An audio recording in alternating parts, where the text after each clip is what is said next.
Bank খাত নিয়ে উদ্বেগ উৎকণ্ঠা কিন্তু শেষ হয়নি। সংকট এখনো রয়ে গেছে। সংকটের মধ্যে দিয়ে যাচ্ছে বেশ কিছু ব্যাংক।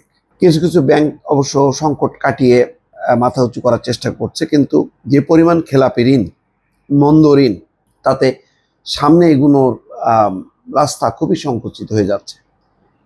এই প্রেক্ষিতে একটা খবর সামনে এসছে যে একীভূত হচ্ছে শরিয়া ভিত্তিক ব্যাংক পরিচালনায় নতুন নীতিমালা। কি সেটা?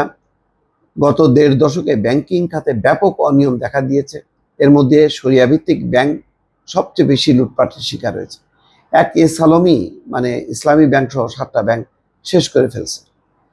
ফলে এসব ব্যাংকের খেলাপি ঋণ বেড়েছে আশঙ্কাজনক হারে। বাংলাদেশ ব্যাংকের তথ্য অনুযায়ী শরিয়া ভিত্তিক পরিচালিত ব্যাংক ১০টি। এসব ব্যাংকের সম্মিলিত খেলাপি ঋণের পরিমাণ ১,০৩,০০০ কোটি টাকা, যা বিতরণ করা ঋণের ২৩% বেশি। বলা হচ্ছে সংকটে থাকা এসব ব্যাংকের পরিচালনা পর্ষদ ভেঙেও খুব একটা সুফল মেলেনি।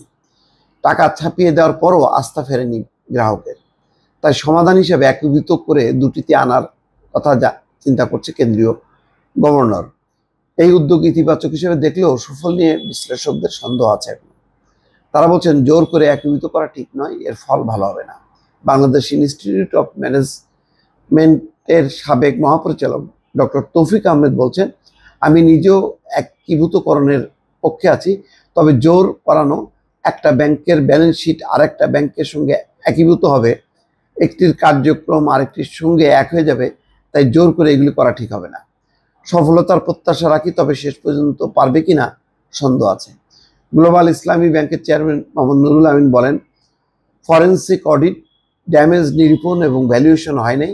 ব্রিজ ব্যাংকের আওতায় তাদের ফেলা ঠিক হবে কিনা এই ধাপগুলো বাকি আছে। দুটো বড় ব্যাংক এক হলে ক্ষতির কিছু নেই, এটা আমরা সমর্থন করি, তবে বড় দুইটা ন্যারেটিভ যোগ করলে এটা মানে বড় নেগেটিভ হবে, এক ধরনের নেতিবাচক প্রতিক্রিয়া। বিশ্লেষকরা বলছেন শরিয়া ভিত্তিক ব্যাংকের বেশ কয়েকটি সংকটে থাকা অবস্থায় স্বাভাবিকরূপে ফিরে আনা কঠিন। এসব ব্যাংক একীভূত করে খাতভিত্তিক বিশেষায়িত ব্যাংকে রূপান্তর করা যেতে পারে বলে মনে করেন কেউ কেউ, আবার বিপরীত মতও রয়েছে অনেকের।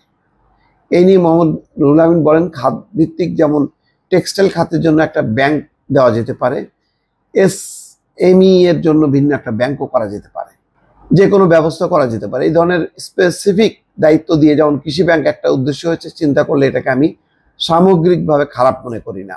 অন্যদিকে তৌফিক আহমেদ চৌধুরী বলছেন, বিশেষায়িত ব্যাংকের অভিজ্ঞতা ভালো না আমাদের, ব্যাংকের একটা দুইটা কার্যক্রম করে কার্যকর হবে না।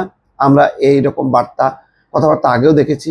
ব্র্যাক ব্যাংক তো এসএমই ব্যাংকিং দিয়ে শুরু করেছিল, তাই এক দুইটার কার্যক্রম করলেই ব্যাংক কার্যকর হয় না। আসলে সংকট থেকে উত্তরণের নানা পরীক্ষা নিরীক্ষা করা যেতে পারে, তবে এগুলো বোঝা যায় যে সংকটে আছে, সংকট থেকে মুক্তির একটা চেষ্টা শেষ পর্যন্ত হবে কিনা সেটা নিয়েও কিন্তু চূড়ান্ত মত দেওয়া যাচ্ছে না। দর্শক ভালো থাকবে, আল্লাহ হাফেজ।